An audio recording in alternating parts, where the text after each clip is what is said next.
Why do you put your money in the bank? You do it because it's safe, normal, or because everyone else does it, right? And as we all know, financial institutions pour billions of dollars into marketing and advertising to ensure that you keep your money in the banks.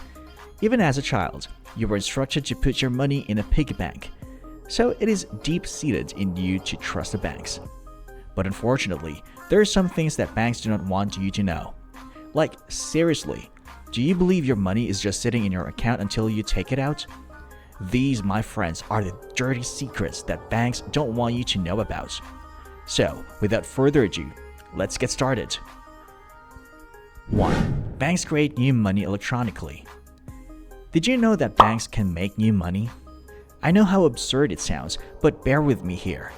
Even though the Federal Reserve is the only organization that can print dollars, the ability to produce new money is something every bank possesses to some degree.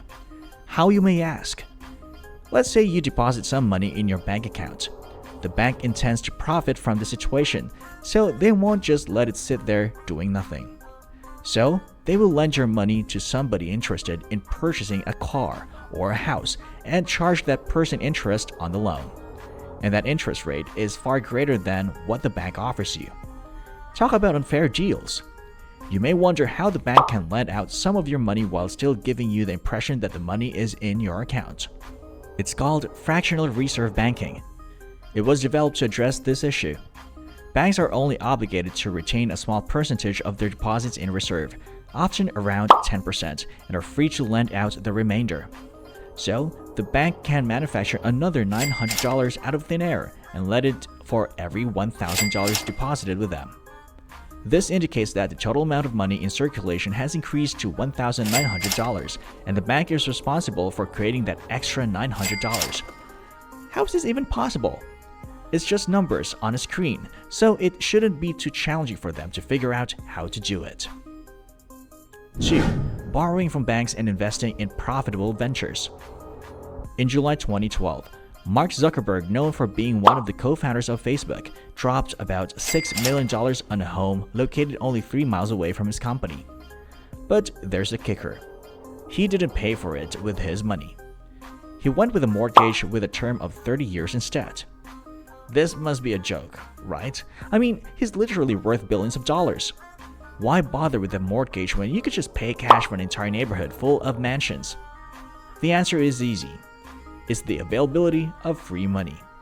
Yeah, you heard that right. Totally free money. I know what you're thinking. Who in their right mind would give free money to a billionaire? That's ridiculous. But hold on for a sec. When it comes down to it, everything hinges on interest rates. If the interest rate on the loan you take out is lower than the rate of inflation, then the money you borrow is essentially equivalent to getting it for free. And this is precisely what occurred with Zuck's mortgage. His interest rate was just slightly higher than 1%, while inflation was hovering around 2 to 3%. So he's making a profit even though he's borrowing money. I know it seems too good to be true. However, here's how it works. Suppose you borrow $1 million at a rate of 1%. If you invest $1 million at your average rate of return on savings accounts, which is 2.4%, you will make $24,000 each year from your savings accounts. However, the payment you have to make on your loan is only $10,000, which indicates that you are making a profit of $14,000 yearly simply by borrowing money. And that is nothing more than a drop in the bucket compared to the things you could accomplish if you had $100 million or even $1 billion. Obviously, a significant amount of capital is required for this plan to succeed. Before we continue, imagine this. By becoming my channel's friend, it's like joining a super secret club. You can watch all my cool videos about planning and using your pocket money wisely. See that big button below? Yeah, that's the subscribe button. Give it a high five. And guess what? A secret treasure map in the description leads you to my monthly budget trackers. They're like magic tools that make counting your money fun and easy. Your piggy bank and your future you will be jumping for joy. Now moving on to our number 3 point. 3. The savings lie. Have you ever been curious about the amount of interest that accrues on your savings account at the bank?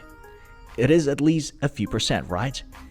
Even the most prestigious financial institutions, such as Citibank, have historically maintained interest rates that are quite low. Some financial institutions provide greater interest rates, but even these rates are not particularly impressive.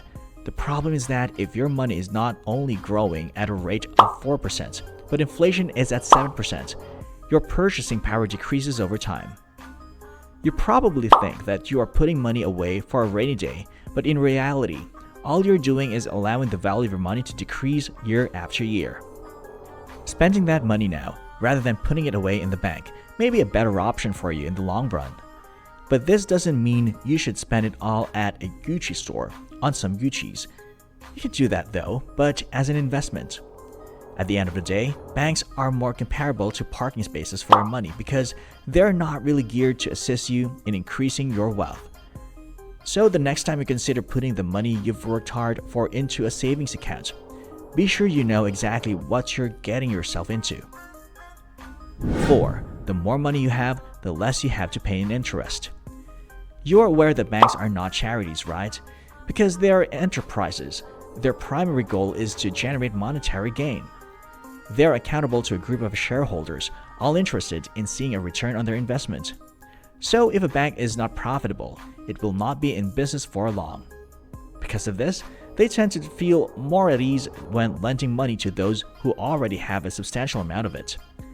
If, for instance, you had $1 billion, the bank isn't going to lose any sleep over the possibility of lending it to you. They are confident in your ability to repay the debt, even if anything unexpected occurs. When it comes to someone having trouble making ends meet, the scenario is not the same. Taking out loan when living paycheck to paycheck poses a significant threat of default to the lending institution.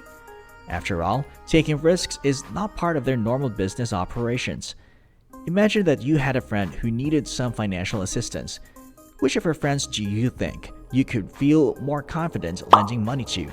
The one with a secure job and a nice income, or who is having trouble making ends meet? You do realize that this is not a simple choice, right? Banks are merely attempting to be cautious with their funds to ensure that they will continue to generate profits over the course of time.